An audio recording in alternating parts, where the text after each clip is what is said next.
President Duterte's top 3 campaign promises included ending crime, ending corruption, and ending illegal drugs and human trafficking, all within the first 7 months of his term. Binigyan ko nga ang sarili ko 3 months to 6 months. Tapos sabi pa nito mo, politiko, hindi kaya ni Mayor yan. 6 months. Sabi, subukan mo ako. 5 years into the Duterte administration, let us take a look at what has happened insofar as these promises are concerned.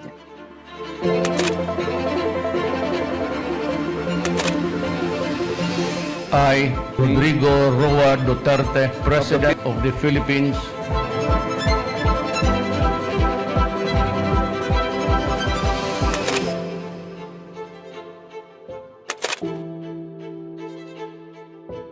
Joining us today is a former Education Secretary during the Arroyo administration and a presidential advisor on rural development in 1988. He is currently a senior research fellow at the Ateneo Policy Center of the Ateneo School of Government and a board member of the FINMA Education Network.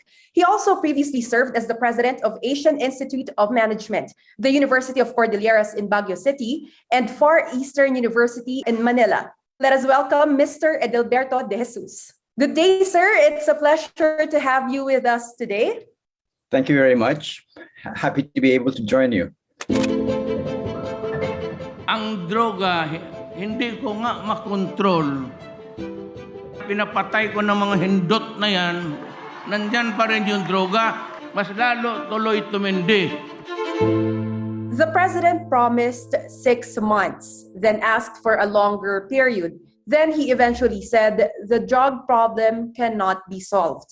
What can you say about this, sir? The president overestimated, exaggerated, hyped up the scale and gravity of the problem, which is already serious. No? And he underestimated the challenge of dealing with the problem on a national basis. The government took drugs as mainly a law enforcement issue, when the experts are telling us that this is also a public health issue and an economic issue. But it was a winning campaign move. No? At the start of the drug war, parang malaki yung naging focus dun sa rehabilitation. Mag-aaresto sila ng 100 na tao.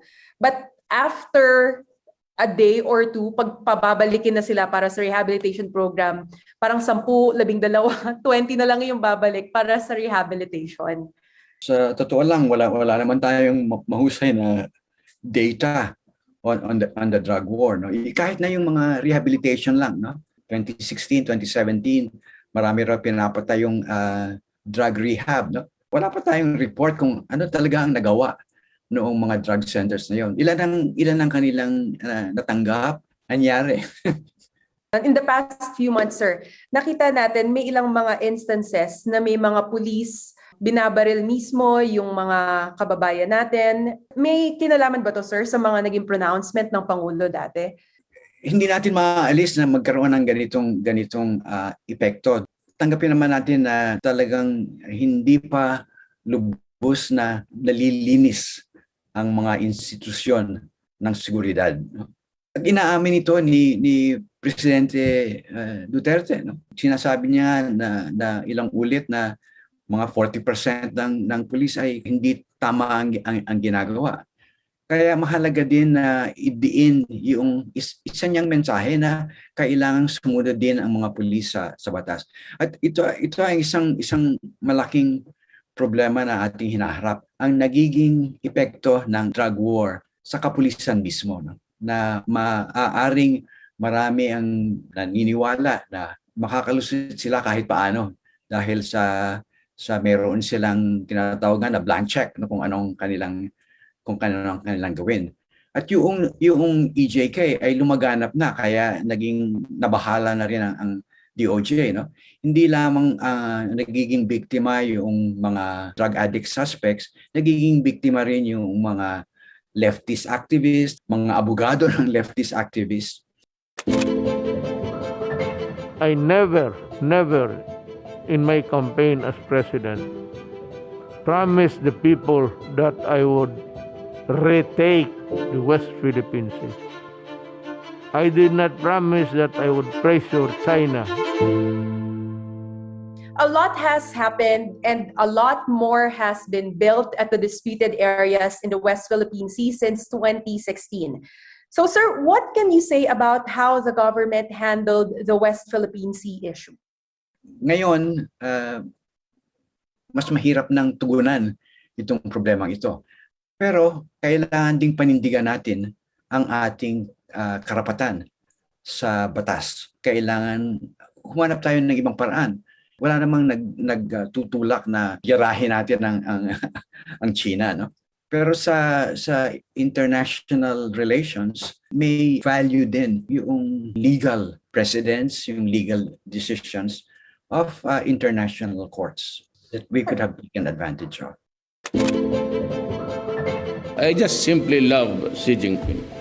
He understood, he understands my problem, and is willing to help. And I'd like to say thank you. Nung pumasok yung Duterte administration, we also saw the relationship between China and Philippines get developed.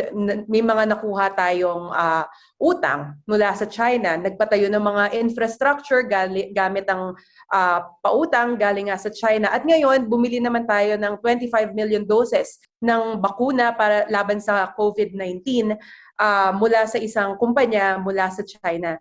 Hindi maiwasan isipin ng ilan sa mga kababayan natin na baka merong kinalaman ang territorial dispute sa West Philippine Sea sa economic relationship natin ngayon with China. Anong tingin niyo dito, sir? May connection ba talaga tong mga to? China, which is basically an authoritarian and some would say a totalitarian system, they use all of the levers of government to promote their national security interests, which is natural, but they're more efficient, and in a sense, they can get away with more because the party has complete control. They will use soft power, they will use educational grants, they will use media, they will use economic inducements in order to push their national interests. That's assumed. So when you have a country that is not able to match that kind of determination, that kind of strategic long-term thinking, you're always going to be at a disadvantage. And I think our concern is that we are not seeing what the strategy of this government is, if any. It seems to depend simply on what the president thinks should be done. But he's leaving in a year or so. It's such a big problem. It's such a long-term issue that generations of Filipinos will have to face. And it cannot depend just on the thinking of one person and his personal inclinations. I will never tolerate corruption in my administration, not even a whiff of it. Let the dismissal of several higher-ranking officials whom I myself appointed serve as a warning to all that I will never back down on my commitment to cleanse this government and corporation.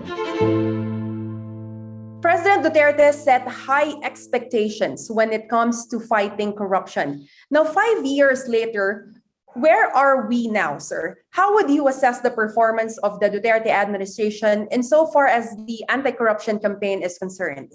Fortunately, I do not have to make the assessment myself. President Duterte has accepted the fact that he has not done very well in this area, and he has admitted that he is not going to be able to fulfill his promises. Sir, what do you think are the main reasons why this is so? I think generally, in terms of the campaign pledges that he made as part of his 15-point legacy agenda, there was a tendency to overestimate the capacity of the government to achieve his promises and to underestimate the challenges that he would have to overcome in order to make good on his promises. President Duterte promised, or one of his promises, is that he would appoint the best and the brightest. But we also saw several times that he also appointed some of his friends, some of his, siguro po, we can say, cronies. What do you think of that, sir? Dahil sa ang karanasan ng Pangulo ay 30 taon na pagiging mayor sa Davao City, hindi siya nagkaroon ng ganoong kahusay na pagkakataon para mapalawak yung kanyang mga kilala. Yung halos lahat ng presidente, matindi ang patikos tungkol sa kanilang bibigyan ng appointment mula lamang sa kanilang mga tinatawag nating KKK. No? Kaibigan, kamag-anak, kapartido, kainuman, kabarilan, kaklase. Sir, nakita rin natin siguro mga ilang beses din na may ilang mga security officials na na-appoint sa isang pwesto, tapos may di umano ay may nagawa raw na pagkakamali. Tinanggal sila ng Pangulo sa pwesto, pero wala nang investigasyon na nangyari o hindi na naparusahan yung iba sa kanila. Parang in short, sir, walang accountability na naganap. Bakit ba, sir, mahalaga na merong accountability, na merong investigasyon na maganap kapag merong mga nagawang pagkakamali?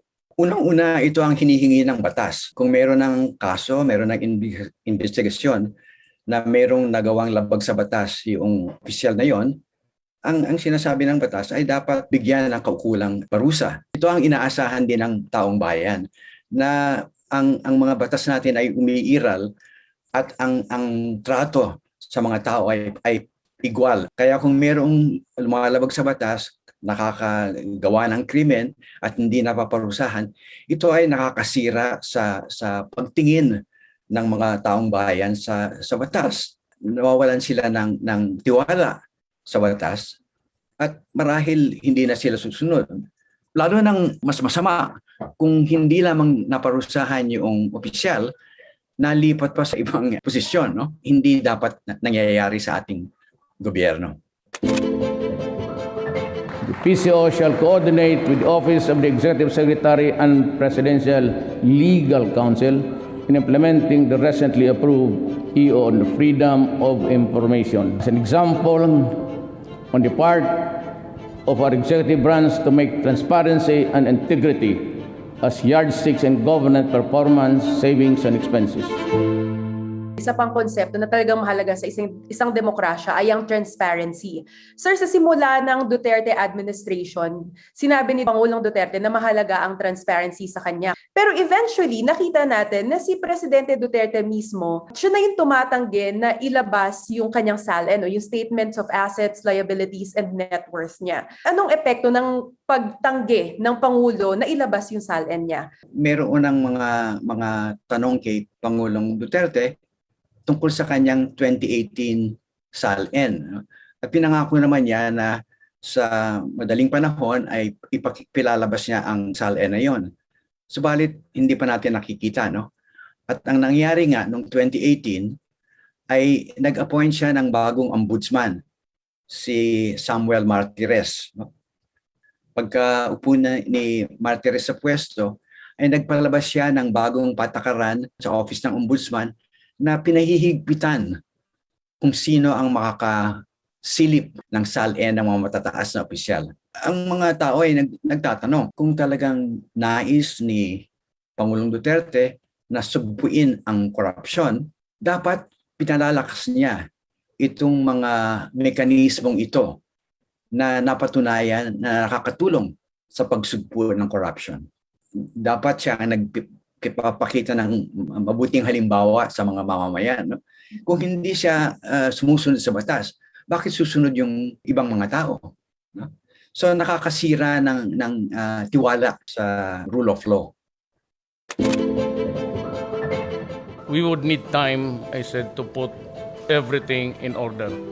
That self-imposed time of 3 to 6 months, well, I did not realize how severe and how serious the problem of drug menace in this republic until I became president. 5 years into his administration, normal lang ba na hindi pa hanggang ngayon na de-deliver itong mga promises na to? O kaya pa bang hapunin sa isang taon na lang, sir? Marami pang problema, suliranin ang bansa na siya ang dapat managot. At kailangan nating patuloy na tignan kung paano niya tinutugunan itong mga problemang ito. He is still accountable, he is still responsible for these issues. They are not going away. He has to attend to them, and we have to make sure that he is seen and that he continues to attend to them.